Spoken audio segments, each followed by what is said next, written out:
Perimetry is the technique is that is used to measure the visual field. So visual field की अगर हम बात करें, ये हमारा नेजल साइड है, ये हमारा टेम्पोरल साइड है, तो 50 superior, nasal side 60 degree and 70 हमारा डाउन गेज एंड 90 डिग्री हमारा टेम्पोरल। ये हमारी एक नॉर्मल विजुअल फील्ड होती है। अब हम बात करते हैं इसका मेजरमेंट की, तो सबसे पहले हमारा कॉन्फ्रंटेशन मेथड आता है, जिसमें ज़्यादा कुछ है नहीं, तो हम ज़्यादा बात नहीं करेंगे, तो हम बस इंपॉर्टेंट चीज़ें देख लेते हैं। यूजुअली जो हमारी पेरीमेट्री स्टिमुलस के थ्रू होता है, तो उसमें हम वाइट स्टिमुलस यूज़ करते हैं, राइट। बट कुछ केसेस में हम रेड भी यूज़ करते हैं। रेड हम किस केस में यूज़ करेंगे? जब हमारा हमें देखना है बाई टेम्पोरल हेमिनोपिया है due to chiasmal compression and in central scotoma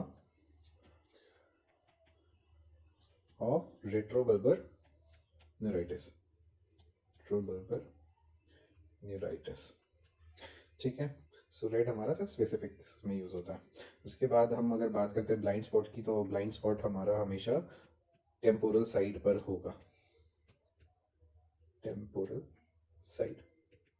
सो जैसे ये दिया हुआ है, तो हमारा ब्लाइंड स्पॉट इधर होगा, ठीक है। अब हम बात करते हैं वन बाय वन, एक एक जो हमारा इंपॉर्टेंट पॉइंट है। First is Goldman's perimeter. So gold standard जो है हमारा, वो गोल्डमैन ही है। रही बात इसमें इंपॉर्टेंट क्वेश्चन की, तो सबसे पहले आता है कि बैकग्राउंड इंटेंसिटी कितना होता है इसका। बैकग्राउंड इंटेंसिटी इसका होता है 31.5 अपोस्टल, इसको हम ASB बोलेंगे, ठीक है। उसके बाद जो रेडियस होता है वो इसका 30 सेंटीमीटर का होता है। एक हेमीस्फेरिकल हमारा एक चेम्बर टाइप से बना होता है, जहाँ पे पेशेंट का चिन्ह हम यहाँ रखवाते हैं और पीछे से प्रोजेक्ट होता है और वो हमारा स्टिमुलस, और वो हम मूव करते हैं। It is based on kinetic perimetry. So perimetry of two type, kinetic and static. So हमारा जो गोल्डमैन है काइनेटिक है, जिसमें हमारा जो स्टिमुलस है वो एक आउटर विजुअल फील्ड से सेंटर की तरफ मूव करता है, ठीक है। अब हम बात करते हैं कि इसका टारगेट साइज़ क्या रहता है, क्या यूज़ करते हैं हम। सो जो हमारा टारगेट साइज़ हम यूज़ करते हैं यहाँ पे, साइज़ जो होता है उसको हमारा रोमन नंबर से डिनोट किया जाता है 0 to 5, ठीक है। उसके बाद ल्यूमिनेंस आती है। ल्यूमिनेंस हमारी न्यूमेरिकल होती है, that is 1 to 5, and last is filter. Filter हमारा अल्फ़ाबेट से डिनोट किया जाता है, that is 8 to 5। So usually जो हम स्टिमुलस यूज़ करते हैं वो हमारा 5,4-E होता है, एंड उसके अलावा 1,4-E होता है। 1,4-E जो हम यूज़ करते हैं वो ब्लाइंड स्पॉट के लिए करते हैं, ठीक है।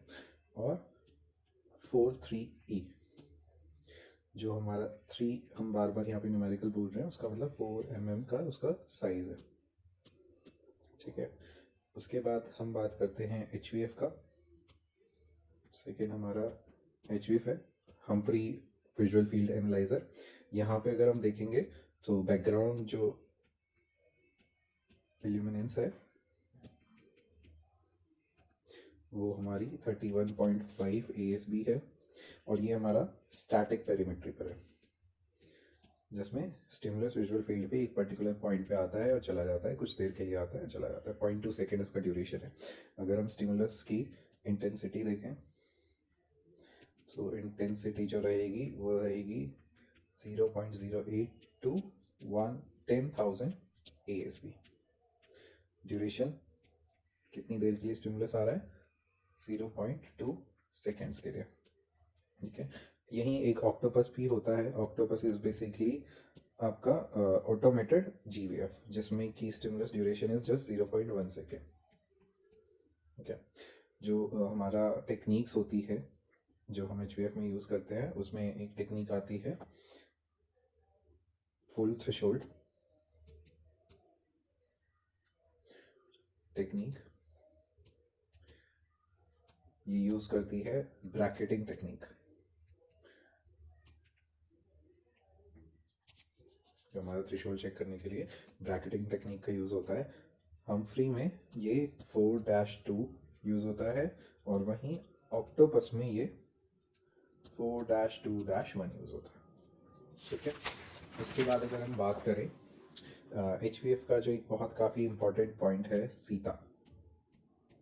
सीता फास्ट आपने सुना होगा, सीता मोड हमें करना होता है। तो इसका फुल फॉर्म क्या है? Swedish interactive threshold algorithm.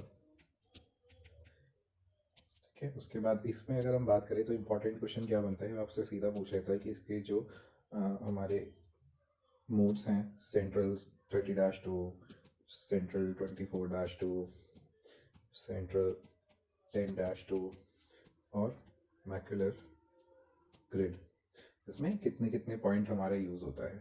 सो हमारा 30-2 में 76 पॉइंट्स हमारा चेक होते हैं जो कि 6 डिग्री अपार्ट होते हैं एक दूसरे से। वहीं 24-2 में 54 पॉइंट्स होते हैं जो 6 डिग्री अपार्ट होते हैं। 10-2 में वहीं पे 68 पॉइंट्स हो जाते हैं जो कि 2 डिग्री अपार्ट होते हैं।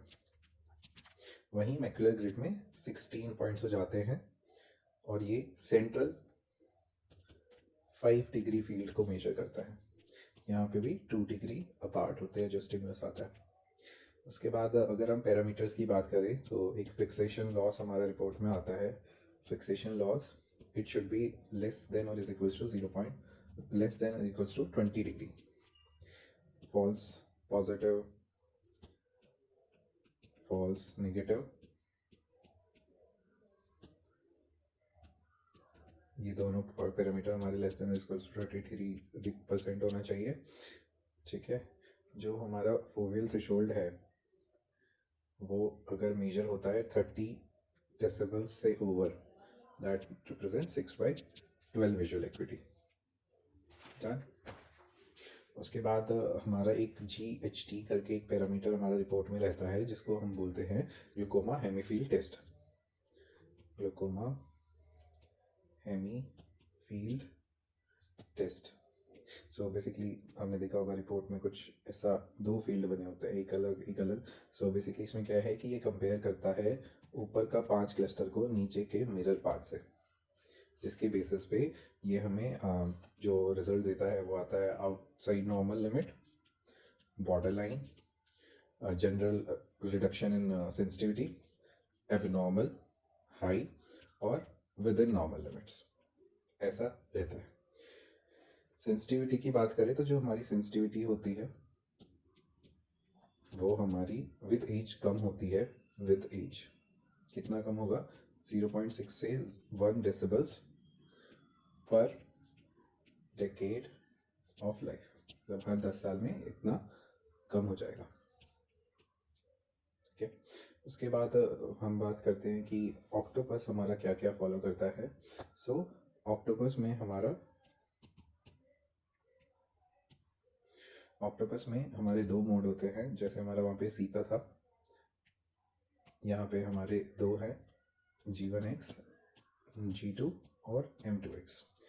यहाँ पे हमारे G1X और G2 में 59 पॉइंट्स होते हैं जो कि सेंटर की 30 डिग्री मेजर करने के लिए होता है। वहीं M2X में 45 पॉइंट्स होते हैं, ये सेंट्रल के 4 डिग्री को करता है चेक। 0.7 डिग्री अपार्ट होता है हर पॉइंट इसमें। जो हमारा फिक्सेशन है, फिक्सेशन जो चेक रहता है इसमें, फिक्सेशन चेक करने के लिए क्या क्या होते हैं? सेंसर्स होते हैं, क्लोज्ड सर्किट टीवी मॉनिटर होते हैं